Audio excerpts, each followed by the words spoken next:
సర్వోన్నతుడ, కృపగలిగిన మా కన్న తండ్రి, నీకే కృతజ్ఞతాస్తుతులు స్తోత్రములు చెల్లించుకుంటున్నాను అయ్యా.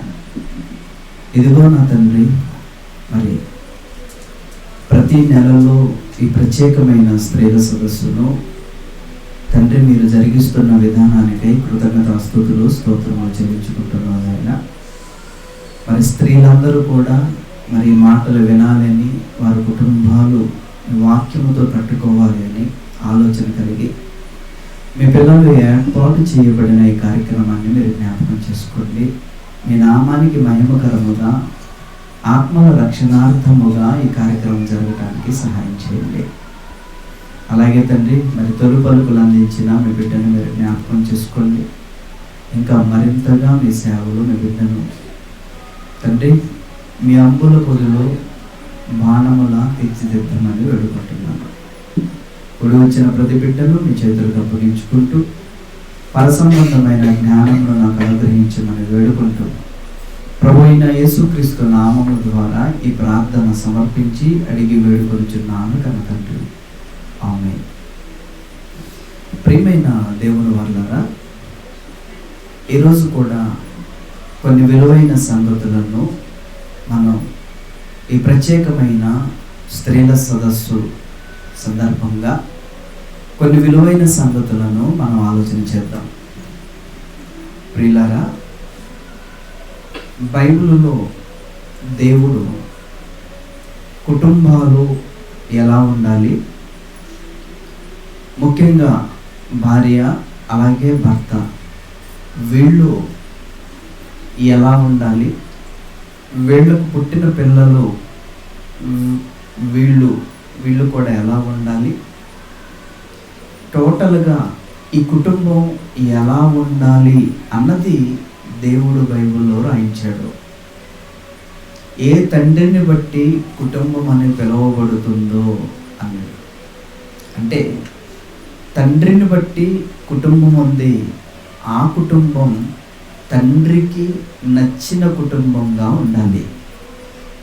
తండ్రికి నచ్చిన కుటుంబం అనగా దేవునికి నచ్చిన కుటుంబంగా ఉండాలి. అలా ఉండాలి అంటే ముందుగా మనకి కొన్ని విషయాలు తెలియాలి. దేవునికి నచ్చిన కుటుంబంగా మనం ఉండాలి అంటే మనకు కొన్ని విషయాలు తెలియాలి. ఏంటి ఆ విషయాలు అన్నప్పుడు, ఈ కుటుంబ సభ్యులు ఎవరైతే ఉన్నారో భర్త భార్య అలాగే వారిద్దరికి పుట్టిన పిల్లలు, వీళ్ళు దేవుని యొక్క ఆలోచనను ఎరిగిన వారిగా ఉండాలి. దేవుని కుటుంబంగా మన కుటుంబాలు ఉండాలి అంటే ఈ కుటుంబ సభ్యులు ఎవరైతే ఉన్నారో వారు దేవుని ఆలోచన ఎరిగిన వారుగా ఉండాలి. దేవుని ఆలోచన మనకు ఎరగకపోతే, మనకు అర్థం కాకపోతే మన జీవిత పరమార్థం అర్థం కాదు, మన కుటుంబాన్ని ఎలా కట్టుకోవాలో కూడా మనకు అర్థం కాదు. కనుక ప్రతి ఒక్కరూ కూడా తమ తమ కుటుంబాలను దేవునిలో ఎలా కట్టుకోవాలో అన్నది మరి ఈరోజు కొన్ని విషయాల ద్వారా మనం నేర్చుకుందాం. ఓకేనండి, రైట్. ఇక బైబిల్లోనికి వెళ్ళి మనం ఆలోచన చేస్తే ఈ ప్రత్యేకమైన స్త్రీల కార్యక్రమం సందర్భంగా స్త్రీల గురించి స్త్రీలకు కొంచెం అవగాహన కల్పించాలి.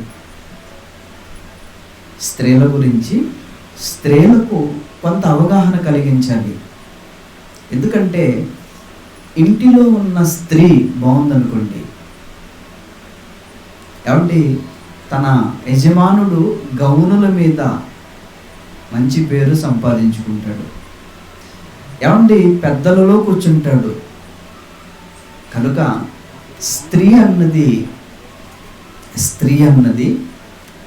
దేవుని వాక్యం చాలా ఇంపార్టెంట్.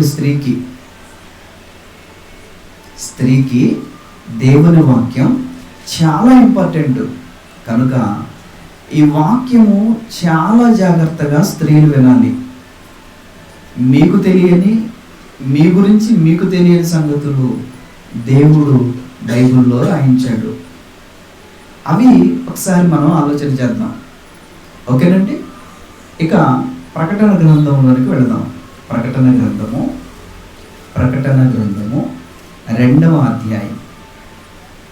ప్రకటన గ్రంథము 2వ అధ్యాయం ఏమండి 20వ వచనం నుండి మనం చదువుదాం. 20వ వచనం నుండి చదువుదాం. కొంచెం సౌండ్ తగ్గించాలి.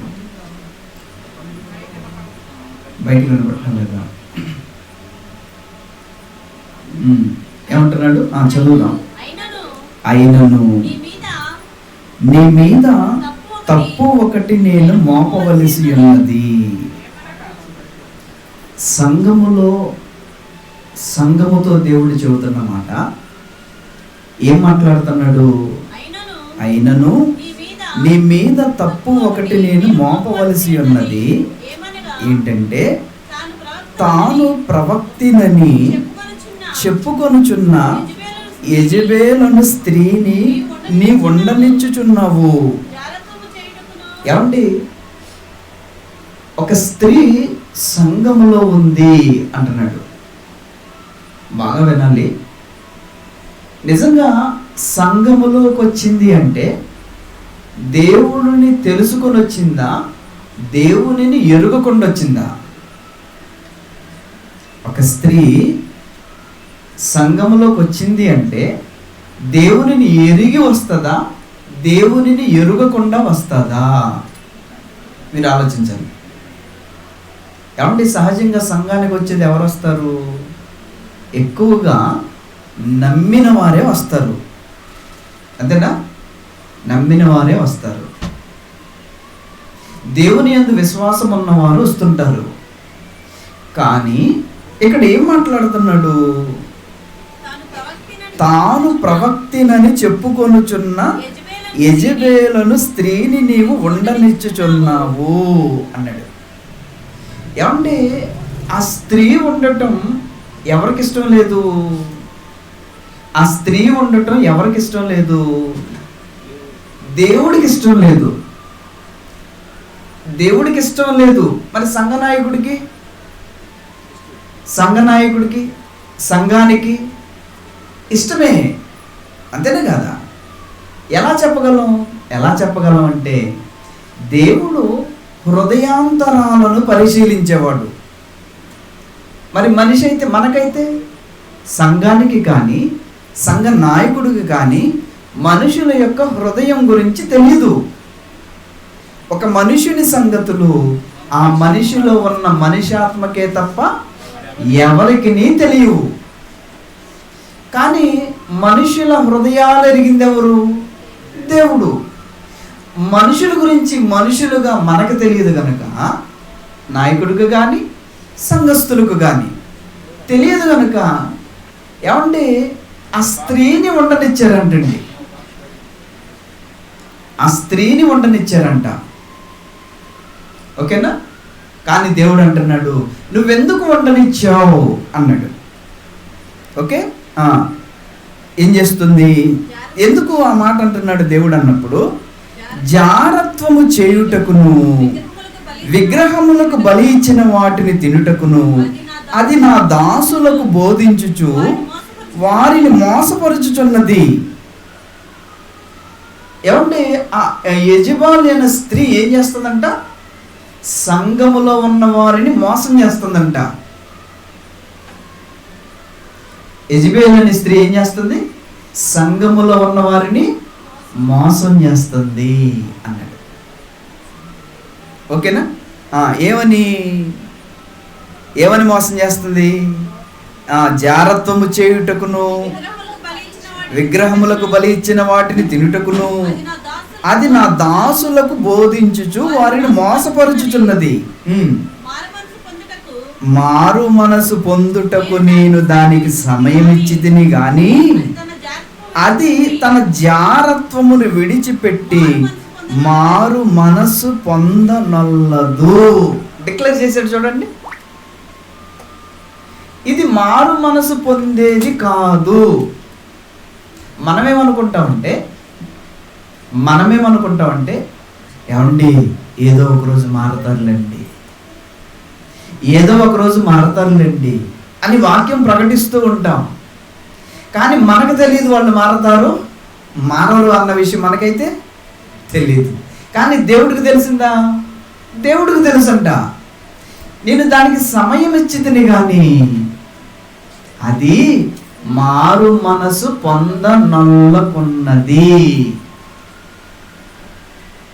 పొందనొల్లదు. ఇదిగో నేను దానిని మంచము పట్టించి దానితో కూడా వ్యభిచరించు వారు దాని క్రియల విషయమై మారు మనసు పొందితేనే గాని లేకపోతే వారిని నేను బహుశ్రమలు పాలు చేతును, దాని పిల్లలను నిశ్చయముగా చంపెదను. అందువలన అంతరింద్రియములను హృదయములను పరీక్షించువాడను నేనే అని సంఘములన్నీ తెలుసుకొనును అన్నాడండి. ఏమంటే ఈ సందర్భాన్ని మనం చదివిన తర్వాత ఇప్పుడు ప్రతి ఒక్కళ్ళు మనం సెల్ఫ్ చెకింగ్ చేసుకోవాలా వద్దా? ఈ సందర్భాన్ని చదివిన తర్వాత సంఘములో ఉన్న వారందరూ కూడా సెల్ఫ్ చెకింగ్ చేసుకోవాలి. ఏమని? ఏంటి దేవుడు సంఘములో ఎలాంటి లోపాన్ని కనుగొంటున్నాడు? ఏంటి దేవుడు ఎలా అంటున్నాడు? ఇంతకు సంఘములో ఎవరు ఎలాంటి వాళ్ళు ఉన్నారు? దేవునిని ఎరిగి కూడా సంఘానికి వచ్చి కూడా దేవుని వాక్యాన్ని వింటూ కూడా ఎంత భయంకరంగా సంఘములో స్త్రీ ఇలా ఉంది అంటే ఏ స్త్రీలు కూడా కనిపెట్టలేకపోతున్నారా? ఆ సంఘములో ఉన్న ఏ పురుషుడు కనిపెట్టలేకపోతున్నారా? ఆ సంఘములో ఉన్న ఏ పెద్ద కనిపెట్టలేకపోతున్నాడా? ఆ సంఘములో ఉన్న నాయకుడు కూడా కనిపెట్టలేకపోతున్నాడా? అంటే సంఘాన్ని గురించి దేవునికి ఎంత వివరణిస్తున్నాడంటే, నువ్వు నడిపే సంఘములో, మీరున్న సంఘములో, మనమున్న సంఘములో ఏమంటే ఇలాంటి ఆలోచన కలిగిన స్త్రీలు ఉన్నారు అంటుంది. స్త్రీలా? స్త్రీ అన్నాడు, తర్వాత కిందకు వచ్చేసరికి స్త్రీలు అన్నాడు. కింద ఆ మాట కూడా మనం చూస్తే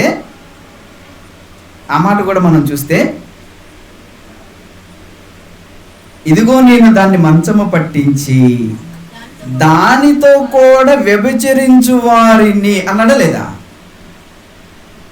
దానితో కూడా వ్యభిచరించు వారు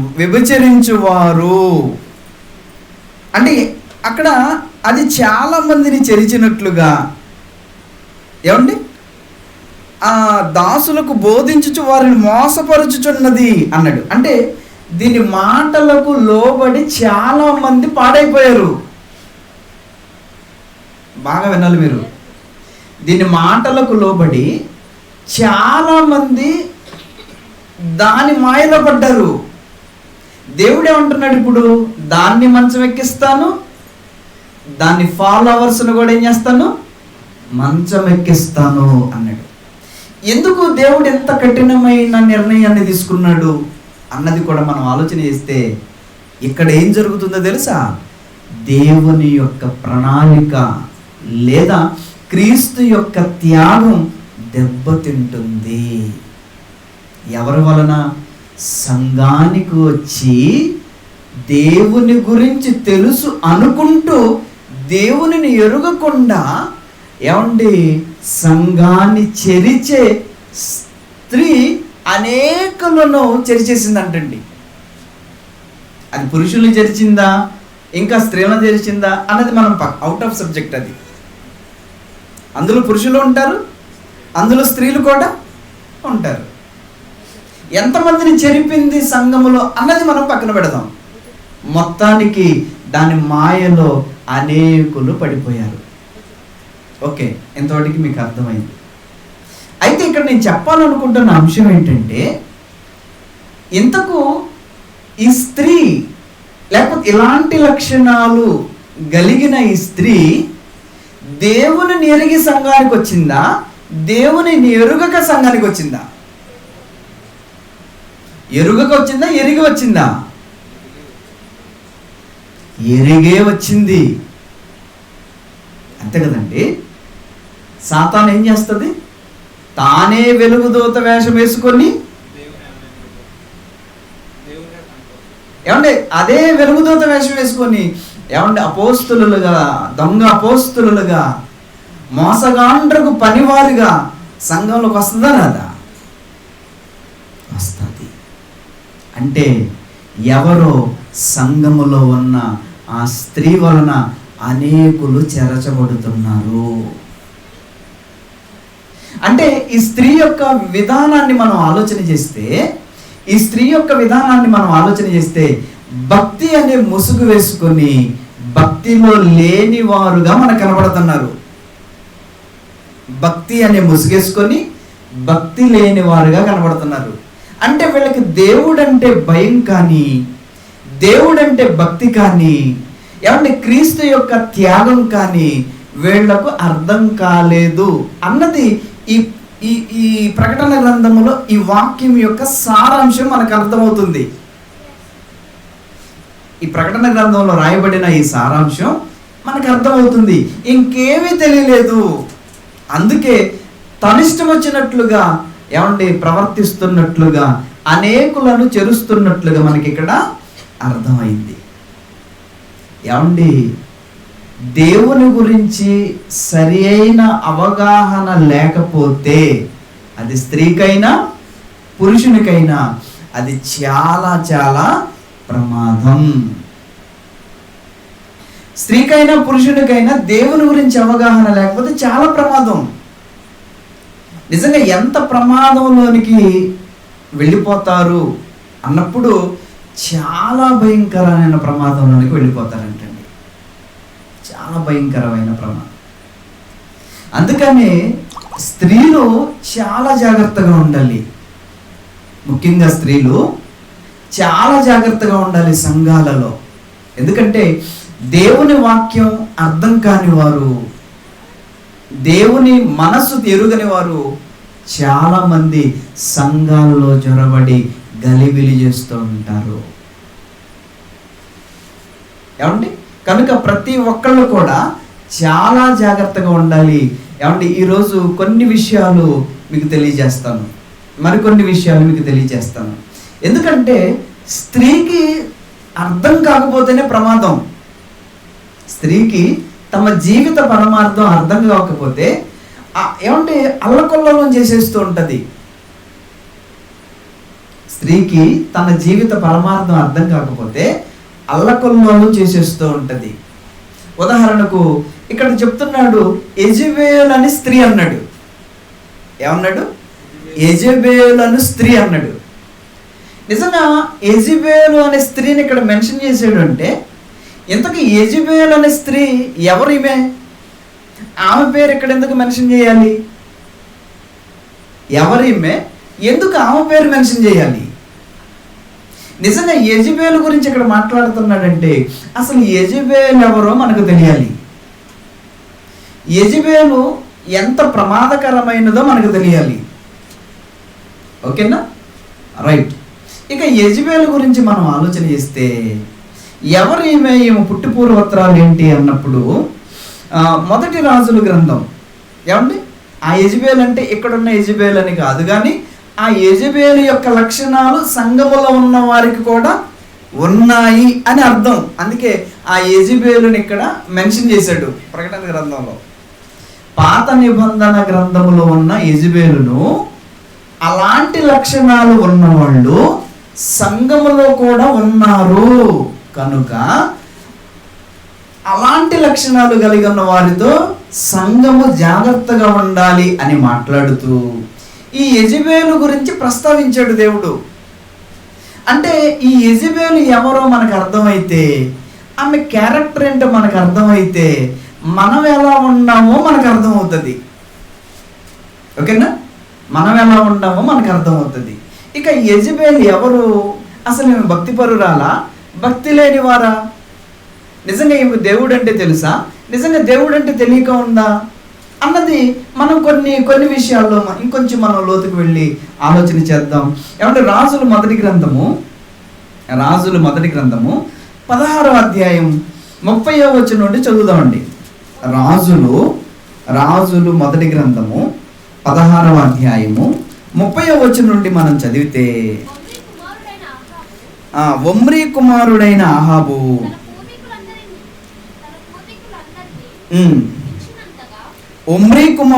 ఆహాబు తన పూర్వీకులందరినీ మించునంతగా యెహోవా దృష్టికి చెడుతనము చేసెను.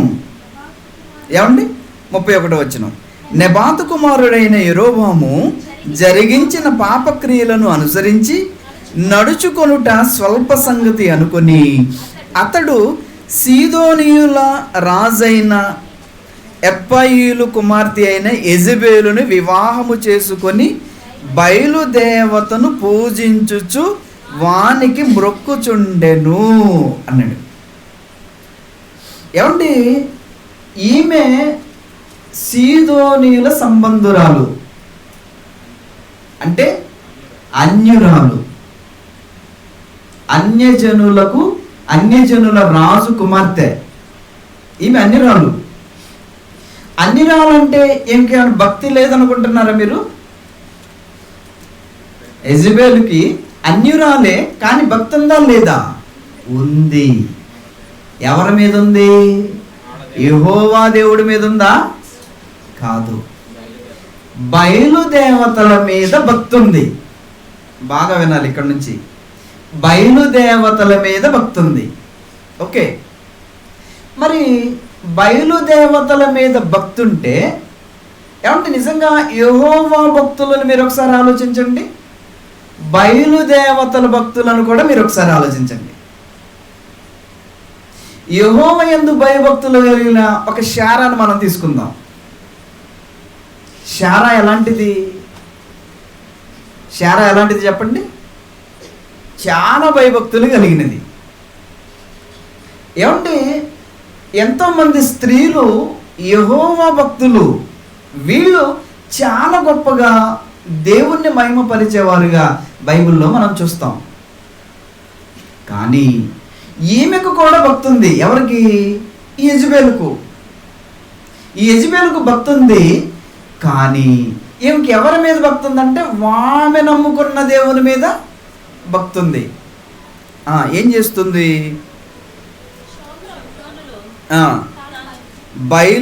వివాహం చేసుకుని బయలుదేవతలను పూజించుచు వానికి మొక్కుచుండెను. షోమ్రోనులో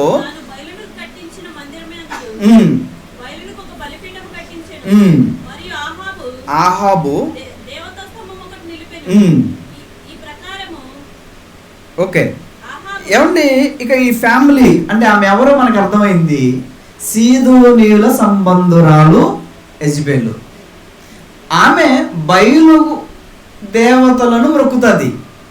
ఇక ఈమె ఏం చేస్తుంది అన్నది కూడా మనం ఆలోచన చేస్తే 18వ అధ్యాయం రాజులు మొదటి గ్రంథము 18వ అధ్యాయం ఏమంటే 4వ వచనం చూడండి ఏమంటుందో. 4వ వచనం, యెజెబెలు యెహోవా ప్రవక్తలను నిర్మూలము చేయుచుండగా. ఈ యెజెబెలు ఏం చేస్తుందంట? నిజమైన దేవుని పిల్లలు ఎవరైతే ఉన్నారో వాళ్ళను చంపిస్తుంది. నిజంగా మీరు కూడా ఆలోచించండి, దేవుని యందు భయభక్తులు కలిగిన వారు ఎవరైనా ప్రవక్తలను చంపిస్తారా? ఏమండి, యెహోవా దేవుని యందు భయభక్తులు కలిగిన వారు ఎవరైనా ప్రవక్తలను చంపిస్తారా? చంపించరు. మరి బయలుదేవతలను మొక్కేవారు యెహోవా ప్రవక్తలను చంపిస్తారా? చంపిస్తారు. అదేంటి మరి? బయలుదేవుళ్ళు లేకపోతే బయలుదేవతలు ఎవరైతే ఉన్నారో వాళ్ళు అలా చెయ్యకూడదని చెప్పలేదా? బాగా ఆలోచించండి మీరు. ఎదుటి మనిషిని చంపకూడదు అని బయలుదేవుళ్ళు దేవతలు చెప్పారా చెప్పలేదా? మీరు ఆలోచించండి. ఒకవేళ వాళ్ళు దేవతలు చెబితే ఏమంటే యెహోవా ప్రవక్తలను చంపిస్తారా చెప్పండి? అంటే వీళ్ళకు భక్తి ఉంది.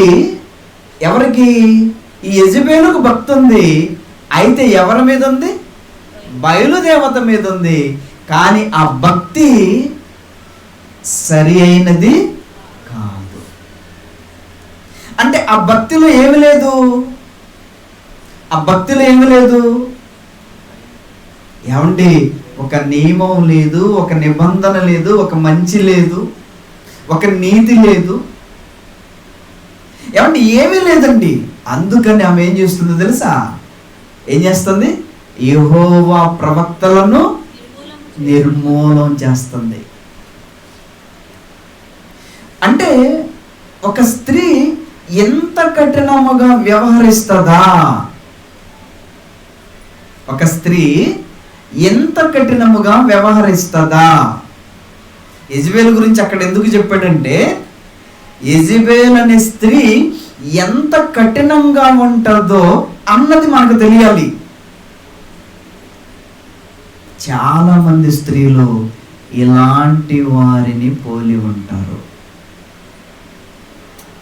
చాలా మంది స్త్రీలు ఈ యెజబెలు స్వభావాన్ని పోలి ఉంటారు. ఏమంటే ఇలాంటి వారు క్రైస్తవ సమాజంలో ఉన్నారా లేదా? ఇలాంటి స్త్రీలు క్రైస్తవ సమాజంలో ఉన్నారా లేరా? ఉన్నారండి. ఎలా చెప్పగలరండి అంటారా? మీకు ఒక చిన్న స్టోరీ చెప్తానండి. ఏమండి ఎలాంటి వాళ్ళు సమాజంలో ఉన్నారంటే, ఒక చిన్న మొన్న ఒక ఆర్టికల్ విన్నానండి నేను సోషల్ మీడియాలో. ఒక 5 నిమిషాల్లో చెప్పి ముగిస్తాను, మీకు అర్థం అవటానికి చెప్తున్నాను. ఏమండి ఒక అబ్బాయి బాగా చదువుకున్నాడంట, ఎంఏ చేశాడంట, హైదరాబాద్లో ఉంటాడు. బాగా చదువుకున్నాడు. అతనికి పెళ్లి చేయాలనుకున్నారు వాళ్ళ నాన్నగారు. వాళ్ళు కూడా మంచి ఫ్యామిలీ. వీళ్ళు పెళ్ళిళ్ళు సంబంధాలు చూస్తారు కదండి, మ్యాట్రిమనీ, దానిలో అప్లై చేసుకున్నారు. దానిని ఢిల్లీలో ఉన్నవాళ్ళు చూశారంటండి. ఉన్నవాళ్ళు చూశారంట. అబ్బాయి బాగున్నాడు, మంచి చదువు ఉంది. వీళ్ళ నాన్నగారేమో హెచ్ఎం అంట, స్కూల్ హెచ్ఎం. ఏమండి అయితే మ్యాట్రిమనీ అందులో చూసుకున్న తర్వాత ఈ అబ్బాయి అయితే బాగుంటారు అని చెప్పేసి ఓకే చేసుకుని వచ్చేసారంటండి. వెంటనే వచ్చేసారంట, అడ్రస్ కనుక్కున్నారంట, పెళ్లి చేసుకున్న ముహూర్తాలు పెట్టేసుకున్నారంట. వింటున్నారు కదా మీరు? ఏమండి బాగా వినండి. ఏం చేస్తున్నారు? వచ్చేసారంట, పెళ్లి కొడుకుని చూసారంట, ఇల్లు చూసారంట, ఇల్లు వాకిలు చూసుకున్నారంట. చక్కగా ఓకే లేట్ ఎందుకండి, అంత మీకు మాకు నచ్చింది కదా అని చెప్పి పెళ్లి చేసేసుకున్నారు. నిశ్చితార్థాలు పెట్టేసుకున్నారు. వెంటనే ఏమంటే ఎర్లీ టైంలోనే పెళ్లి కూడా చేసేసుకున్నారు. పెళ్లి చేసుకున్న తర్వాత కొన్ని రోజులకి వాళ్ళకు కొన్ని టైం ఉంటుంది కదండి, ఏమండి వాళ్ళకి కొంత ముహూర్తాలు అవి ఉంటాయి కదా. ఇక ఆ టైంకి అబ్బాయి ఢిల్లీ వెళ్ళాడంటండి, అత్తగారింటికి. ఢిల్లీ వెళ్తే ఏమంటే అక్కడికి వెళ్ళిన తర్వాత అక్కడ ఒక 2 గంటలే ఉన్నాడంటండి. 2 గంటలు ఉన్నాడు. వివాహం అయింది, అత్తగారింటికి వెళ్ళాడు, ఇక్కడ 2 గంటలే ఉన్నాడంట. వాళ్ళ ఇంట్లో వాళ్ళు ఆ అబ్బాయిని మామూలుగా కొట్టలేదంటండి. ఎలా కొట్టారు? మామూలుగా కొట్టలేదంటండి. ఎందుకు కొట్టారో ఆ అబ్బాయికి తెలీదు. ఎందుకు కొట్టారో కూడా ఆ అబ్బాయికి తెలీదు. ఎందుకు కొట్టారు, నన్ను ఎందుకు కొడుతున్నారు అని అడిగాడంటండి. అడిగితే నువ్వు ఫేక్ చదువు, నీ చదువు రియల్ కాదు, నువ్వు కరెక్ట్ కాదు, నువ్వు మాకు అబద్ధాలు చెప్పావు, మమ్మల్ని మోసం చేసి మీరు పెళ్లి చేసుకున్నారు అని చెప్పేసి ఆ అబ్బాయిని కొట్టి ఇంటికి పంపించేశారంట. ఇంటికి పంపించి వదిలేశారా? వెంటనే కేసులు పెట్టారంటండి. వెంటనే కేసులు పెట్టారు. వాళ్ళ చుట్టాలందరూ కలిసి అక్కడొక ఊర్లో అక్కడొక ఊర్లో ఎవరెవరైతే తెలిసిన వాళ్ళు ఉన్నారో వాళ్ళందరి చేత కేసులు పెట్టించారు. ఏమని పెట్టించారో తెలుసా? ఇతను మమ్మల్ని కట్నం డిమాండ్ చేస్తున్నారని కేసు పెట్టారంట. ఏమండి? కట్నం అడుగుతున్నారని కేసు పెట్టారంట. ఏమండి? అసలు ఆ అబ్బాయి ఈ ఆలోచిస్తున్నాడు, ఏం తప్పు జరిగిందని వీళ్ళ ఫ్యామిలీ మల్లగుల్లాల పడుతున్నారంటండి. తప్పేం జరిగింది? అసలు ఇంకా వాళ్ళతో శారీరకంగా కూడా దగ్గర కాలేదు. అలా వెళ్ళి 2 గంటలు ఉన్నాడో లేదో కొట్టేసి పంపించేశారంట. వెంటనే వాళ్ళు కొంచెం ఢిల్లీ లెవెల్ అంటే కొంచెం ఆర్థికంగాను రాజకీయంగాను అన్ని విషయాల్లో కొంచెం పేరెన్నిక గల వాళ్ళంట. వెంటనే కేసులు పెట్టేశారంట. ఏమండి? ఇక ఆ అబ్బాయి ఉద్యోగం ఒకవైపు చేస్తూ లాయర్ల చుట్టూ తిరుగుతున్నాడంటండి. ఎంత కుమిలిపోయి ఉంటుంది చూడండి ఆ ఫ్యామిలీ. కారణం తెలీదు, ఎందుకు కొట్టారో తెలీదు, కానీ ఇతని మీద 3-4 కేసులు ఫైల్ అయిపోయినాయి. ఇక ఈయనేం చేస్తున్నాడు? వాళ్ళేంటి, మాకు విడాకులు కావాలి, మాకు ఇచ్చేయాలి అని వాళ్ళు కేసు పెట్టారు. ఒకవేళ ఇచ్చేద్దామంటే వీళ్ళ దగ్గర అంత సొమ్ము లేదు కనుక చాలా కన్ఫ్యూజ్ అయిపోయి ఇక ఆ కోర్టు ఈ కోర్టు తిరిగేళ్ళకి ఉద్యోగం కూడా పోయిందంటండి. బాగా వినాలి. అలా ఉద్యోగం పోయిన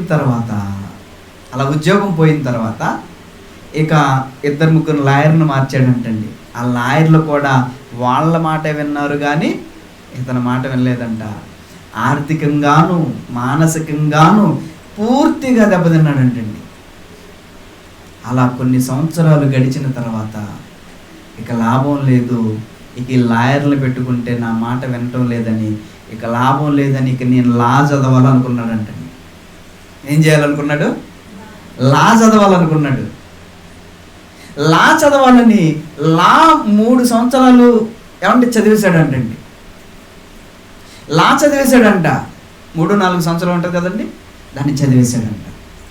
చదివేసి ఇక ఇతని కేసులు ఇతనే వాదించుకోవడం స్టార్ట్ చేశాడు. ఇతని కేసులు ఇతనే వాదించుకోవడం స్టార్ట్ చేశాడు. అలా ఈయన హీరింగ్కి వచ్చిన ప్రతి కేసు కూడా హీరింగ్ రాగానే ఆ కేసు విత్డ్రా చేసుకుంటున్నారంటండి వాళ్ళు. హీరింగ్ వస్తే సాక్ష్యాధారాలు కావాలి కదా, సాక్ష్యాధారాలు చూపించక ఆ కేసును ఏం చేసుకుంటున్నారు? విత్డ్రా చేసుకుంటున్నారు, వాపస్ చేసుకుంటున్నారు. ఎందుకంటే ఇతనే వాదించేవాడుగా లాయర్గా మారిపోయాడు ఇప్పుడు. అలా ప్రతి కేసును కూడా ఇతనే డీల్ చేసుకుంటున్నాడు అని ఆ కేసు హీరింగ్ రంగంలో వాళ్ళు ఏం చేస్తున్నారు తెలుసా? ఆ హీరింగ్ నుండి తప్పించుకుంటున్నారు, మేము కేసు వాపస్ చేసుకుంటున్నామని. అలా ఆయన ఇప్పటికీ కూడా ఇంకా వాళ్ళ మీద పోరాటం చేస్తూనే ఉన్నాడంటండి. ఇది రియల్ అండి, కట్టుకథ కాదు ఇది. నా దగ్గర వీడియో ఎవిడెన్స్ కూడా ఉంది. ఎందుకంటే మీరు కట్టుకథ అంటారేమో దాచిపెట్టాను. అది అర్థమవుతుందా? నిజంగండి. ఇంతకు అసలు ఏం జరిగింది, ఎక్కడ ఏం పొరపాటు జరిగింది చెప్పండి? ఏమీ లేదండి. ఈ అబ్బాయికి ఇంతవరకు ఏమీ తెలియదండి. కానీ ఒక నిండు జీవితం కొలాప్స్ అయిపోయింది.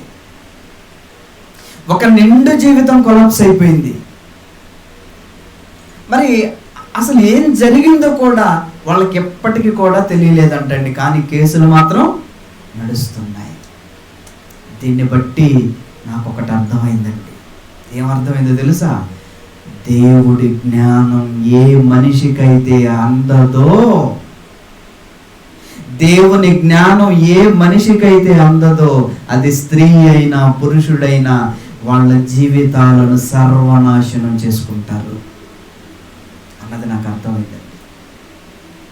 అందుకే బైబిల్లో ఒక మంచి మాట మీకు చూపిస్తానండి. ఇప్పుడు సామెతల గ్రంథం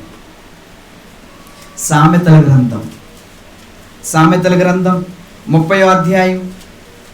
సామెతల గ్రంథం 30వ అధ్యాయం 21 నుంచి మనం చదువుదాం. చూడండి ఏమంటున్నాడు.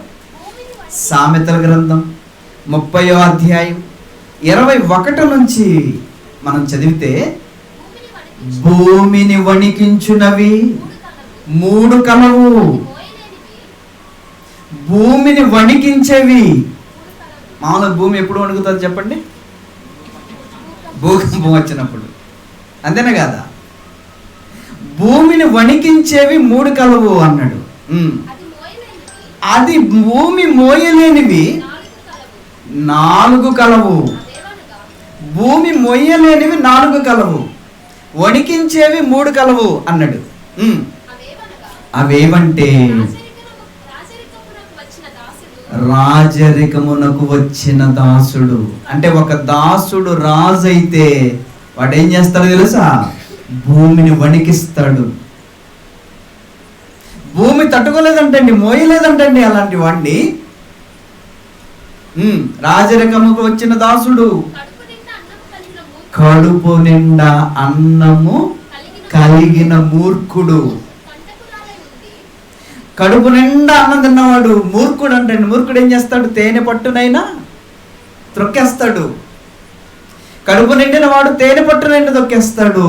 ఇలా కడుపు నిండిన వాడు ఎవరినే లెక్క చేయడంటండి. వాడు భూమిని వణికిస్తాడు. అలాంటి వాడిని భూమి మొయ్యలేదంటండి. ఇంకా ఏమంటున్నాడు చూడండి. కంటకురాలయ్యుండి పెండ్లి అయిన స్త్రీ.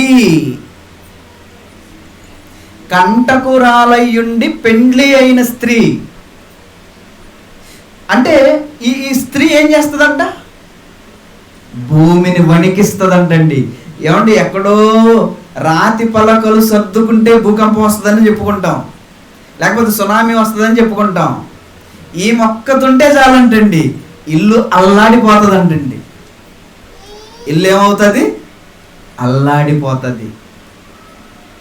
అదే అంటున్నాడు, భూమిని కంపించేవి 3. వాటిలో ఒకటేదో తెలుసా? కంటకురాలైన స్త్రీ. కంటకురాలైన పెండ్లి అయిన స్త్రీ. ఒకవేళ అలాంటి వారిని మీరు చేసుకున్నారా? ఇప్పుడు నేను చెప్పిన స్టోరీ, ఇప్పటివరకు నేను చెప్పిన చిన్న కథ చెప్పాను కదా. కంటకురాలైన స్త్రీ వణికిస్తుంది. కంటకురాలు. కంటకురాలు అంటే అర్థం ఏంటి? కంటకురాలంటే అర్థం ఏంటి? కంటకురాలంటే గుచ్చుతూ ఉంటదంటండి. గుచ్చుతూ ఉంటది. లేని మాటలు, కాని మాటలు, అయిన మాటలు, ఏమండి ఉన్నది లేనిది అన్ని, ఏమండి అన్ని తనకే ఇబ్బంది అన్నట్లుగా, ఏమండి అక్కడ అసలు క్షణం కూడా తీరికలంగా లోడ లోడ లోడ లోడ లోడ లోడ మనశ్శాంతి లేకుండా ఇల్లు అంతా చిందరవందర చేస్తూ గందరగోళం చేస్తూ ఎవరిని మనశ్శాంతిగా ఉండనివ్వకుండా, ఆమె మనశ్శాంతిగా లేకుండా, ఇంటిని కూడా మనశ్శాంతి లేకుండా, ఎవరిని పడుకోదు ఇవ్వదు, ఆమె పడుకోదు. ఎవరిని పడుకోనివ్వదు, ఆమె పడుకోదు. కంటకురాలైన స్త్రీ. చాలా భయంకరమైన స్త్రీలు ఉన్నారండి. చాలా భయంకరమైన స్త్రీలు ఉన్నారు. వాళ్ళు అడిగింది ఇవ్వలేదా, చచ్చామే. నీ తాతలు తరాలు రోడ్డు మీదకి ఇడుస్తారు తెలుసా? మీ తాతలు తరాలు రోడ్డు మీదకి ఇడుస్తారండి. కంటకురాలు భూమిని వణికిస్తాయి అన్నాడండి. ఏమండి, అలాంటి స్త్రీయే ఈ యెజబెలు. అలాంటి స్త్రీ యెజబెలు. అలాంటి యెజబెలు సంఘములో ఉంటే సంఘానికి క్షేమమా చెట? చాలా చెటండి. సంఘాన్ని కుదురుగా ఉండనివ్వదు. సంఘాన్ని గలిబిలి చేస్తుంటది. ఏమండి, సంఘాన్నే ఎలా చేస్తుందంటే ఇండ్లని ఎలా చేస్తుంది చెప్పండి. ఇంతకీ అసలు ఆమెకు భక్తి ఉందంటారా? అలాంటి స్త్రీకి భక్తి ఉంటుందంటారా? భక్తి ఉండదండి. ఒకవేళ భక్తి ఉంటే యెహోవా ప్రవక్తలను ఎందుకు చంపాలనుకుంటది చెప్పండి? నాబోతుని అన్యాయంగా చంపేసిందంటండి. నాబోతును అన్యాయంగా చంపేసింది. ఏం చేశాడండి నాబోతు? వెళ్ళాడంట, నాకు ద్రాక్ష తోట కావాలి, నాకు ఇవ్వు అన్నాడంటండి. ఇవ్వు అనగానే నేను ఇవ్వను, ఇది నా పిత్రార్జితం, నేను ఇవ్వను అన్నాడంటండి. అంతే, వెళ్ళిపోయాడు. ఇంటికి వెళ్ళి మూతి ముడుచుకొని కూర్చున్నాడు. మూతి ముడుచుకొని కూర్చోవటం అంటే ఏమండి? మూతి ముడుచుకొని కూర్చోవటం అంటే ఏంటి? అర్థం ఏంటి? అలిగాడు, ముభావంగా ఉన్నాడు, పిలిచినా పలకట్లేదు, భోంచేయమంటే చేయటం లేదు, అలిగాడు. అప్పుడు ఆమె ఏమంటుంది తెలుసా? ఏంటి, నువ్వు రాజువు కాదా? ఈ రాజ్యాన్ని, నువ్వు ఇశ్రాయేలు రాజ్యాన్ని నువ్వు పరిపాలించడం లేదా? నువ్వు లేచి భోంచేయి, నేను చూసుకుంటా అంటుందండి. ఇంతకు రాజు ఆహాబా ఈమె?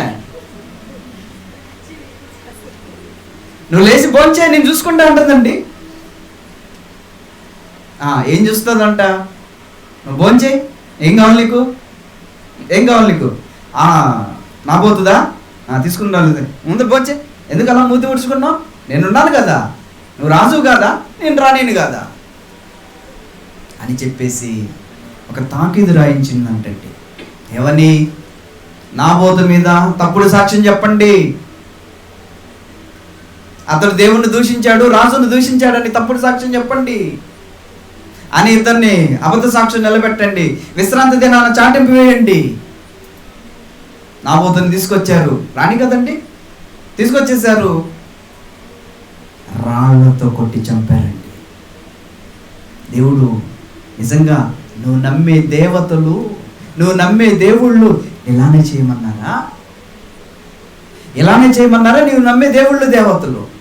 అందుకేనా 450 మంది ప్రవక్తలను, ఏమండి 450 మందిని నువ్వు పోషిస్తుంది ఇందుకేనా? ఇదేనా నువ్వు చేసే పని? అంటే ఆమె నమ్మిన దేవుళ్ళు మంచి ఊచ నీచము మరిచి, ఏమండి నీతి నియమాలు లేకుండా, ఏమండి అలాంటి దేవుళ్ళు నమ్మిందండి ఆమె. అందుకే కఠినురాలయ్యింది, భూమిని వణికిస్తుంది, రాజ్యాన్ని వణికిస్తుంది, ఏమండి సంఘాన్ని వణికిస్తుంది. అలాంటి స్త్రీలు ఉన్నారు, అలాంటి స్త్రీలు ఉన్నారు సంఘాలలో, అలాగే సమాజాలలో. వాళ్ళకి దేవుడు భయం లేదు. అందుకే వాళ్ళు అలా భూమిని వణికిస్తారు, ఇల్లును వణికిస్తారు. ఏమంటే సమాజంలో చీడ పురుగుల వాళ్ళు మారతారని దేవుడు చెబుతున్నాడండి. నాబోతుని అన్యాయంగా చంపించిందండి. అది దేవుడు ఊరుకుంటాడా? దేవుడు ఊరుకుంటాడండి? దేవుడు ఊరుకోలేదండి. కుక్క చావు చస్తావు అన్నాడు అంతే. ఇందాక మనం ప్రకటన గ్రంథంలో చదివాం కదా, ప్రకటన గ్రంథంలో చదివాం, కుక్క చావు చస్తావు నువ్వు అన్నాడండి. నిజంగా అలానే చేస్తాడా? చేస్తాడండి. ఎందుకంటే నువ్వెవరి మీదకి వస్తున్నావో తెలుసా? నువ్వెవరి మీద కన్నేసావో తెలుసా? జీవము కలిగిన దేవుని సైన్యమును నువ్వు కదిలించాలనుకుంటున్నావు. జీవము కలిగిన దేవుని సంఘాన్ని నువ్వు కదిలించాలనుకుంటున్నావు. కానీ అంటున్నాడు, కుక్క చావు చేస్తావు అన్నాడు. ఆహాబుని చంపించేశాడు దేవుడు, ఆహాబుని చంపించేశాడు. ఇక నెక్స్ట్ యెజబెలు దగ్గరికి వెళ్ళిపోయాడు. యెజబెలు దగ్గరికి వెళ్ళి నిజంగా ఆమె చావు ఒకసారి మనం చూస్తేనండి, ఆమె చావు ఎలా ఉందో చూడండి. ఆమె చావు ఎంత భయంకరంగా ఉందో చూద్దాం. ఏమండి ఆమె చావు ఎంత భయంకరంగా ఉందో ఒకసారి మనం చూద్దామండి. 2వ రాజుల గ్రంథము 9వ అధ్యాయం 2వ రాజుల గ్రంథము 9వ అధ్యాయం 30వ వచనం నుండి మనం చదువుదాం. 30వ వచనం నుండి చదువుదాం. యెహూ యెజ్రెయేలు ఊరికి వచ్చిన సంగతి యెజబెలునకు వినబడిన గనుక ఆమె తన ముఖమునకు రంగు పూసుకొని శిరోభూషణములు ధరించుకొని కిటికీలో నుండి కనిపెట్టి చూచుచుండగా యెహూ గుమ్మము ద్వారా ప్రవేశించెను. ఆమె అతన్ని చూచి, ఏమండి ఏం చేస్తుందంట? ఆ మేకప్ వేసుకుంటుందంట, ఆభరణాలు ధరించుకుంటుందంట, కిటికీలో నుండి కనిపెడుతుందంట ఎవరో వస్తున్నారు అని. అప్పుడు యెహూ వస్తున్నాడు.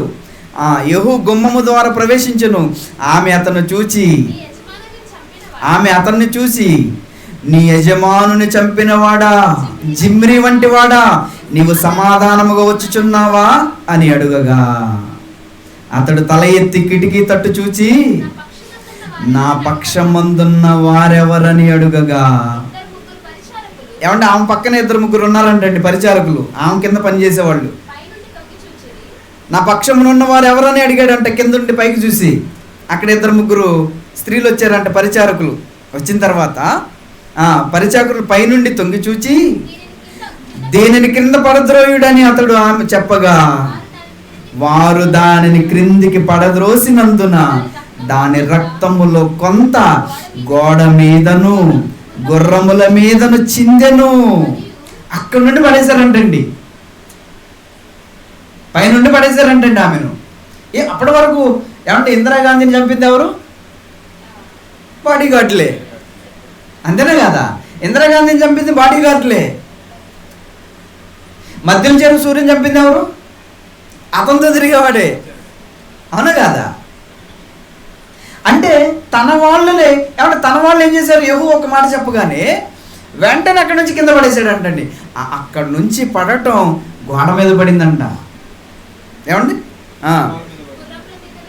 దాని కింద పడద్రోయుడని అతడు చెప్పగా, వారు దాని క్రింద పడదోసినందున దాని రక్తములో కొంత గోడ మీదను గుర్రముల మీదను చిందెను, మరియు గుర్రముల చేత దానిని త్రొక్కించెను. అతడు లోపల ప్రవేశించి అన్నపానములు చేసిన తర్వాత అంటున్నాడు, ఆ శాపగ్రస్తురాలు రాజకుమార్తె కనుక మీరు వెళ్ళి దాన్ని కనుగొని పాతి పెట్టుడని ఆజ్ఞయ్యగా వారు దాన్ని పాతి పెట్టబోయిరి. అయితే దాని కపాలమును పాదములను అరచేతులు తప్ప ఏమీ కనబడలేదంటండి. వారు తిరిగి వచ్చి అతనితో ఆ సంగతి చెప్పగా అతడిట్లనెను, అది యెజెబెలని ఎవరును పట్టలేకుండా యెజ్రెయేలు భూభాగమందు కుక్కలు యెజెబెలు మాంసమును తినును. యెజెబెలు యొక్క కళేబరము యెజ్రెయేలు భూభాగమందున్న పెంటవలె నుండునని తన సేవకుడైన తిష్బీయుడనగు ఏలియా ద్వారా యెహోవా సెలవిచ్చిన మాట చొప్పున ఇది జరిగెను. ఎంత భయంకరంగా చంపాడంటే దేవుడు ఆమెను గుర్రాలతో దొక్కించాడంటండి. మామూలుగా మనకి పూర్వం అప్పుడు పాత ఒక 40-50 సంవత్సరాలు వెనక్కి వెళితే గోడలు కట్టడానికి మట్టి దొక్కేవాళ్ళు కదండి. మట్టి ఎలా తొక్కేవాళ్ళు? ఇప్పుడు గుర్రాల చేత ఎవరిని దొక్కించాడు? యెజెబెలును దొక్కించాడు. అంటే ఎందుకు యెజెబెలును దొక్కించాడు దేవుడు? అలాంటి పనిష్మెంట్ ఎందుకు ఇచ్చాడు? తన ప్రవక్తలను చంపాలనుకుంది. ఎందుకు ఆమె అంత కఠినంగా మారిపోయింది? ఏలియాను చంపాలనుకుంది. ఎందుకు ఆమె నా ప్రవక్తలను నువ్వు చంపుతావా, ఇదిగో రేపటికి నిన్ను కూడా నేను చంపేస్తానని ఏలియాకు వార్నింగ్ ఇస్తే వెళ్ళిపోయాడండి. ఎందుకు అలా మారిపోయింది? కంటకురాలు. భర్తను లెక్క చేయదు, కుటుంబాన్ని లెక్క చేయదు. అదేదనుకుంటే అది చెయ్యాలి. తన మాటే శాసనంగా ఏమంటే రాజ్య పరిపాలన జరిగించిందండి కంటకురాలైన యెజెబెలు. అలాంటి స్త్రీలు సంఘములో కూడా ఉన్నారు, జాగ్రత్త. కంటకురాలు. ఏమండి నిజంగా దేవుడు మీద ప్రేమ, భయము, భక్తి ఉంటే ఏమంటే అసలు ఒక మనిషిని చంపటం అనేది ఎంత భయంకరమైన ఆలోచన అండి. ఒక మనిషిని చంపాలి అనుకోండి ఎంత భయంకరమైన ఆలోచన. ఎంత రాజు అయినా, ఎంత రాణి అయినా ఒక మనిషిని చంపాలి అంటే ఎంత భయంకరమైన ఆలోచన అంటే. ఈ ఆలోచన ఎవరు చేస్తారో తెలుసా? ఎలా కంటకురాలకు ఎవరు మారుతారో తెలుసా? నిజ దేవునిని ఎరుగని వారు మాత్రమే మారతారు. నిజ దేవుడు, ఆయన ప్రేమ ఏంటో, ఆయన అంటే ఏంటో అర్థం కాని వారు మాత్రమే ఇలా కంటకురాలుగా మారతారండి. ఈరోజు క్రైస్తవ కుటుంబాలు అల్లకొల్లాలం అవటానికి కారణం ఏంటో తెలుసా? వాళ్ళల్లో ఎవరికో దేవుడు ప్రేమ, దేవుడి భయం లేదండి. దేవుని యందు భయభక్తులు లేవు. అందుకే ఆ కుటుంబం అల్లకొల్లాలం అవుతూ ఉంటుంది. నిజంగా దేవుని యందు భయం ఉందనుకోండి, ఏమండి, ఒక మనిషిని ఒక మాట అనాలంటే ఆలోచిస్తాం. నిజంగా దేవుని పట్ల ప్రేమ ఉందనుకోండి, అతను నా సహోదరుడు, నా సహోదరి అనుకుంటామే తప్ప వాళ్ళ మీద మనం కోపపడటం కానీ, ఏమండి వాళ్ళ మీద ఏమన్నా అనటం కానీ మనం ఇష్టపడమండి. ఎందుకంటే వాళ్ళు నా వాళ్ళు కదా. ఎలా వచ్చింది నీకు ఈ ఫీలింగ్? ఎలా వచ్చింది నీకు ఈ ఆలోచన? నీ దేవుణ్ణి బట్టి, ఆయన ప్రేమను బట్టి. కానీ ఈరోజు కుటుంబాలు దేవుని కుటుంబాలుగా కాకుండా కంటకురాలైన కుటుంబాలుగా ఏమంటే ఇలా ఉన్నాయంటే ఎంత భయంకరమైన పరిస్థితుల్లో ఈరోజు ప్రపంచం ఉందో మీరు ఆలోచించండి. ఎందుకండి ఇలా జరుగుతాయి? ఎందుకు జరుగుతాయంటే దేవునిని అర్థం చేసుకున్నప్పుడు ఇలాగే జరుగుతాయి. ఎందుకు మరి వాళ్ళు కూడా వాళ్ళ దేవీ దేవతలను పూజిస్తున్నారు కదా, మరి వాళ్ళెందుకు భక్తిలో లేరు? యెహోవా యందు లేదా క్రీస్తునందు భయభక్తులు కలిగి ఉన్న వాళ్ళే ఎలా ఎందుకు ఉంటారు? వాళ్ళు నమ్మే దేవీ దేవతలు ఉన్న వాళ్ళు ఎందుకు ఇలా లేరు అన్నప్పుడు అది వాళ్ళు భక్తి అనుకుంటున్నారు. అది భక్తి కాదండి. భక్తి అనేది కానీ అది భక్తి కాదు. ఎలా చెప్పగలను అది కూడా మీకు చూపిస్తానండి. ఏమండి, ముగించేస్తాను. అది భక్తి కాదు అన్నది నేను ఎలా చెప్పగలనంటే, ఎలా చెప్పగలను అన్నప్పుడు కొన్ని మాటలు మనం కొలస్సీలకు రాసిన పత్రికలో చూద్దాం. కొలస్సీలకు రాసిన పత్రిక 2వ అధ్యాయం. కొలస్సీలకు రాసిన పత్రిక 2వ అధ్యాయం ఏమండి 20వ వచనం నుండి చూద్దాం. 2వ అధ్యాయం 20వ వచనం. మీరు క్రీస్తుతో కూడా లోకము యొక్క మూల పాఠముల విషయమై మృతి పొందిన వారైతే, మీరు క్రీస్తుతో కూడా లోకము యొక్క మూల పాఠముల విషయమై మృతి పొందిన వారైతే లోకములో బ్రతుకుచున్నట్టుగా మనుషుల ఆజ్ఞలను పద్ధతులను అనుసరించి. వాళ్ళ భక్తి ఎలా ఉందో చూడండి. ఇక్కడ ఏమంటున్నాడు? లోకములో బ్రతుకుచున్నట్టుగా మనుషుల ఆజ్ఞలను పద్ధతులను అనుసరించి చేత పట్టుకొనవద్దు. వాళ్ళ భక్తి ఎలా ఉందంట? చేత పట్టుకొనవద్దు, రుచి చూడవద్దు, ముట్టవద్దు అని విధులు. వాళ్ళ భక్తిలో వాళ్ళకున్న విధులు ఏంటంటే, ఏమంటే వాళ్ళ భక్తిలో వాళ్ళు అనుసరించే విధులు ఏంటంటే చేత పట్టుకోవడం. అది ముట్టుకోకూడదు అంటారంట. అలా చేయకూడదు అంటారంట. ఇది చేయకూడదు, అది చేయకూడదు అంటారంట. అంటే వీళ్ళెవరు అలా అనేవాళ్ళు? ఎవరు వీళ్ళు? దేవునిని ఎరుగని వారు, క్రీస్తును అంగీకరించని వారు. వీళ్ళు ఎలా ఉంటారంట? అలా చేయకూడదు, అది ముట్టుకూడదు, దూరం అంటారు. అలా చేయకూడదండి, ఎలా చేయకూడదండి అని మాట్లాడుతూ ఉంటారంటండి. కానీ ఏమంటున్నాడు కిందకి వెళితే? వాళ్ళు లోకములో బ్రతుకుచున్నారు. వాళ్ళు లోకములో బ్రతుకుచున్నారు కనుక వాళ్ళు ఏం చేస్తారంట? మనుష్యుల ఆజ్ఞలను, అవి దేవుని ఆజ్ఞలు కాదు, మనుష్యుల ఆజ్ఞలు పద్ధతులు అనుసరించి చేత పట్టుకొనవద్దు, రుచి చూడవద్దు, ముట్టవద్దు అను విధులు. అవి విధులు. ఆ విధులను పాటిస్తూ వాళ్ళు భక్తిగా ఉన్నాం అనుకుంటున్నారు. అదే భక్తి అనుకుంటున్నారు వాళ్ళు. ఈ విధులను పాటించడమే వాళ్ళు భక్తి అనుకుంటున్నారు. నిజంగా ఏమండి, అంటుకుంటే ఏమవుతుంది, చేతబడితే ఏమవుతుంది, అవన్నీ తెలియదండి. ఎందుకంటే మనుషులు చెప్పారు కాబట్టి మనుషుల యొక్క పారంపర్య ఆచారం ఏదైతే ఉందో ఆ ఆచారాలను పాటిస్తారు. కానీ ఆచారాలు పాటించిన వారు భక్తి అనుకుంటారు. దాన్ని భక్తి అనుకుంటారు. మీరు చాలా మందిని చూస్తుంటారు కదా, నిజంగా వాళ్ళు చేసేవన్నీ భక్తి అనుకుంటారు. కానీ దేవుడు ఏమంటున్నాడు చూడండి, అను విధులకు మీరు లోబడనేలా, అవన్నీ నువ్వు ముట్టుకున్నా, పట్టుకున్నా, రుచి చూసినా అవన్నీ వాడుకొనుట చేత నశించిపోవును. నువ్వు వాడుకోవటానికే భూమి మీద దేవుడిచ్చిన ప్రతిదీ కూడా నువ్వు వాడుకోవటానికే ఇచ్చాడయ్యా. నువ్వు వాడుకుంటే నశించిపోతాయి అవి. అట్టివి స్వేచ్ఛారాధన విషయములోను. ఏమంటే వాళ్ళు చెప్పే రూల్స్ అండ్ రెగ్యులేషన్స్ ఎలా ఉంటాయి అంటే, అవి లోక సంబంధంగా దేవుణ్ణి నమ్మేవారు ఎలా ఉంటారో చెప్తున్నాడు ఇక్కడ. వాళ్ళ ఆచార వ్యవహారాలు ఎలా ఉంటాయో చెప్తున్నాడు ఇక్కడ. అట్టివి స్వేచ్ఛ ఆరాధన విషయములోను, వినయ విషయములోను, దేహ శిక్ష విషయములోను జ్ఞానరూపకమైనవని ఎంచబడుచున్నవి. వాళ్ళ భక్తి ఎలా ఉందంట? జ్ఞానరూపకమైనవని ఎంచబడుచున్నవి. అలానే అవి జ్ఞానమా? కాదు.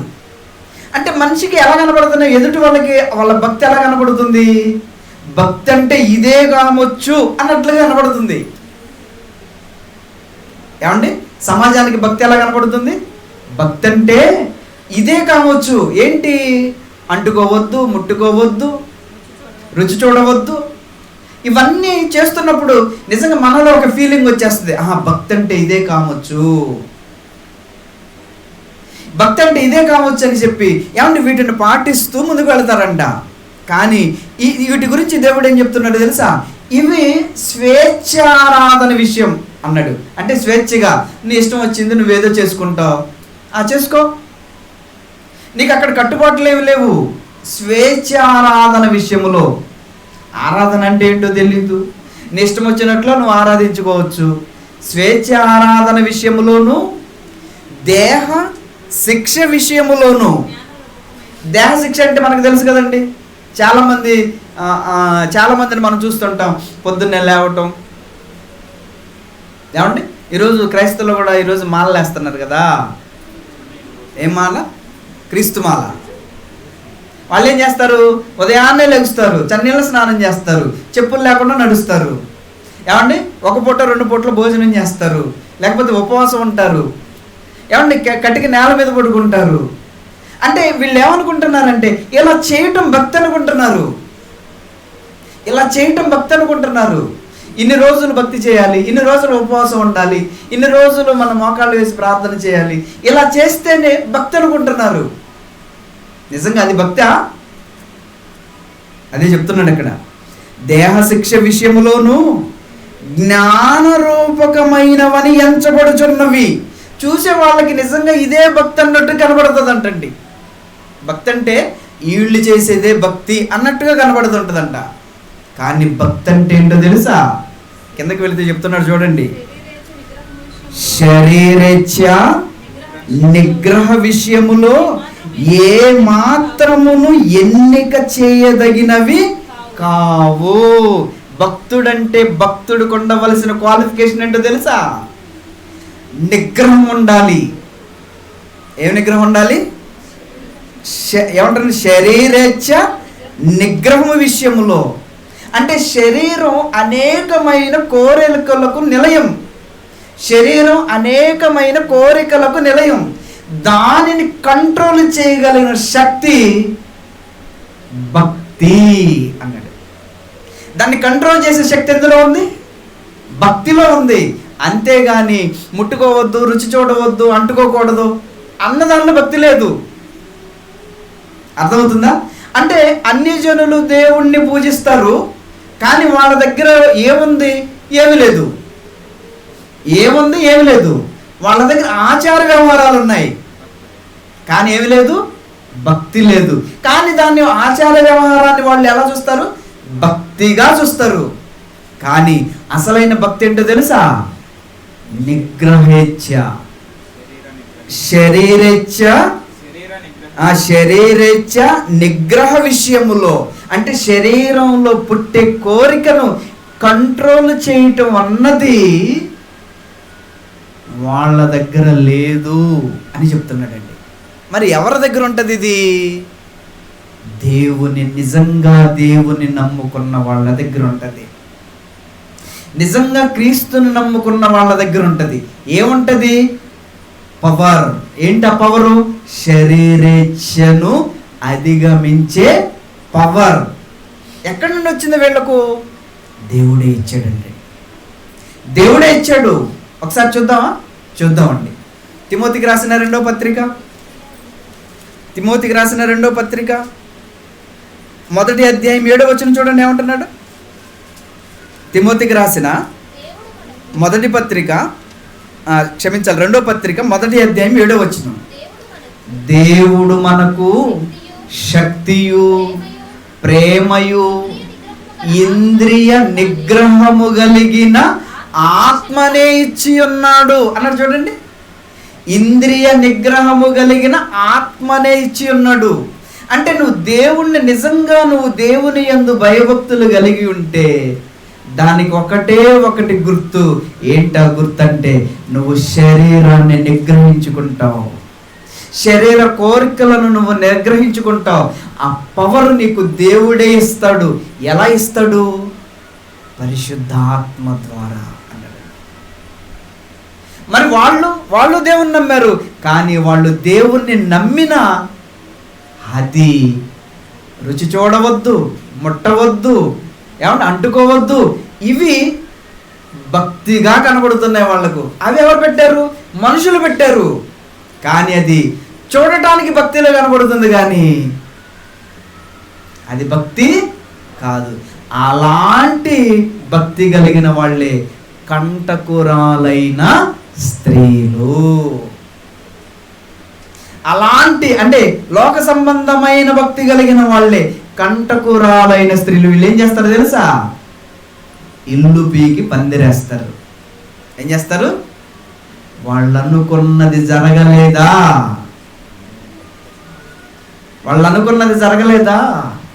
ఏమండి, ఎవ్వరూ నిద్రపోరు, ఆమె నిద్రపోరు. గుచ్చుతా ఉంటుంది అంటారు. చస్తే బాగుండు అనుకుంటారంటండి. చస్తే బాగు. పాప అతను ఇందా చెప్పాను కదా, అతను చావాలనుకున్నాడంటండి. చచ్చిపోతే నేనేదో తప్పు చేసి చచ్చానని సమాజం అనుకుంటుంది. లేదు, నేను ఎలా అయినా గెలవాలని లా చేశాడంటండి. లా చేసి నా కేసులు నేనే వాదించుకుంటాను. ఎందుకంటే ఎవరిని లాయర్ని పెట్టుకున్న వాళ్ళని డబ్బులు ఇచ్చి కవర్ చేస్తున్నారంట. ఇక నేను తట్టుకోలేను, ఒకటి చావనన్నా చావాలి, లేదా నా కేసులు నేనే వాదించుకోవాలి అని కష్టపడి లా చేసి తన కేసులు తానే వాదించడానికి నిలబడినప్పుడు వాళ్ళు హీరింగ్కి వచ్చిన ప్రతిసారి కూడా ఏమండి దాన్ని లాగేస్తాము, విత్డ్రా చేసేసుకున్నారంటే అతని జీవితం అంతా అల్లకొల్లాలం అయిపోయిందంటే. ఇక ఆ తర్వాత కింద కామెంట్స్ చాలామంది పెట్టారంటే, నేమని బాబు మాకు కూడా ఇలాంటి పరిస్థితి ఉందయ్యా, మా కేసు కూడా వాదిస్తావు, కొంచెం నీ ఫోన్ నెంబర్ ఏ అంటున్నారంటే. అంటే ఇలాంటి వాళ్ళు ఎంతమంది ఉంటుంటారండి? ఎందుకు దేవుడిచ్చిన స్త్రీ యొక్క జీవిత పరమార్థాన్ని ఎందుకు స్త్రీలు ఆలోచించలేకపోతున్నారు? ఎందుకు పురుషులు ఏమండి వాళ్ళ జీవిత పరమార్థాన్ని ఎందుకు ఆలోచించలేకపోతున్నారు? అంటే ప్రారంభము నుంచి స్త్రీకైనా పురుషునికైనా దేవుడు అంటే ఏంటో ముందుగా అర్థం కావాలి. అలా అర్థం కాలేదా? ఏదేదో అనుకొని నిజంగా వాళ్ళు తమ జీవితాలను వాళ్ళే సర్వనాశనం చేసుకుంటారు. కనుక ప్రియమైన దేవుని వల్లరా, ఎలాంటి స్త్రీలు సంఘములో ఉన్న సమాజంలో ఉన్న చాలా ప్రమాదకారులు. అందుకనేనండి స్త్రీలారా, మీరు శారాను చూడండి, ఆమె యొక్క గుణాన్ని చూడండి. దేవుని యందు భయభక్తులు కలిగిన స్త్రీలు ఎలా ఉంటారో తెలుసా? చాలా బాగుంటారండి. నిజంగా ఆ ఇంటిని కట్టుకుంటారండి వాళ్ళు. చూస్తారా? ముగించేస్తాను. ఆ మాట చూపించి నేను ముగించేస్తాను. పేతురు గారు రాసిన మొదటి పత్రిక 3వ అధ్యాయం 4వ వచనం ఒకసారి చదివితే, పేతురు గారు రాసిన సాధువైనట్టియు మృదువైనట్టియునైనా గుణమును, సాధువైనట్టియు మృదువైనట్టియు గుణమును, అక్షయ అలంకారము గల మీ హృదయపు అంతరంగ స్వభావము మీకు అలంకారముగా ఉండవలెను. అది దేవుని దృష్టికి మిగుల విలువగలది. అటువలే పూర్వము దేవుని ఆశ్రయించిన పరిశుద్ధ స్త్రీలను తమ స్వపురుషులకు లోబడి ఉండుట చేత తమ్మును తాము అలంకరించుకొనిరి. ఆ ప్రకారము శారా అబ్రహామును యజమానుడని పిలుచుచు అతనికి లోబడి ఉండెను. మీరును యోగ్యముగా నడుచుకొను ఏ భయమునకు బెదరకయున్న ఎడల ఆమెకు పిల్లలగుదురు. అంటే ఇప్పుడు మన జీవితం ఏమండి ఒక శారాను మాదిరిగా తీసుకొని ఉండాలి. అలాగే కిందకు వస్తే పురుషులు కూడా చెప్తున్నాడు, నాయన మీ భార్యలను ఇష్టోరు పెట్టకండి, మీ భార్యలను ప్రేమించండి అని వాళ్ళకి చెప్తున్నాడు. భార్యలారా మీ భర్తలకు లోబడి ఉండండి, వాళ్ళకి భయపడి ఉండండి అని చెప్తున్నాడు. ఒక శారాన్ని మీరు తీసుకోండి, ఆమె గుణాన్ని మీరు తీసుకోండి. నా యజమానుడా అంటుందే తప్ప నా బానిస అంటలేదంటే. మరి యెజబెల్ ఎలా చేసింది? యెజబెల్ ఎలా చేసింది? కంటకురాలై తన జీవితాన్ని, తన కుటుంబాన్ని సర్వనాశనం చేసుకుంది. కుక్కలకేసాడండి ఆమె దేహాన్ని దేవుడు. ఏమంటే గుర్రాల చేత తొక్కించి పడేశాడండి. అంటే అంత భయంకరమైన స్థితి నీకు ఎందుకు వచ్చింది? ఎందుకు వచ్చిందో తెలుసా? నీకు దేవుడు అంటే అర్థం కాలేదు, దేవుని పిల్లలంటే నీకు అర్థం కాలేదు, దేవుని ప్రేమ అంటే ఏంటో నీకు అర్థం కాలేదు. అందుకే నువ్వు కంటకురాలుగా మారిపోయి కుటుంబాలను పాడు చేస్తున్నావు. కనుక ప్రియమైన దేవుని వాళ్ళ సొలొమోనును కూడా ఇలానే చేశారండి. ఆయన కూడా అన్యజనులైన స్త్రీలను చేసుకున్నాడు. నిజంగా దేవుని చేత మెప్పు పొందాడు సొలొమోను. కానీ చివరికి వాళ్ళ భార్యలు ఏం చేయించారు తెలుసా? వాళ్ళ బయలు దేవతలకు ధూపాలు వేయించి, వాళ్ళ గుళ్ళు కట్టించి, ఏమంటే ఏమంటే సొలొమోను చేత, ఏమంటే దేవుని చేత మెప్పు పొందిన సొలొమోను చేత నిజంగా విగ్రహారాధన చేయించేసరికి దేవుడు కూడా సొలొమోన్ని విడిచిపెట్టేశాడండి. అంటే వాళ్ళు అనుకున్నది భక్తి అనుకొని కంటకురాలుగా మారిపోతారు, నిజ దేవుణ్ణి తెలుసుకోకుండా పోతారు.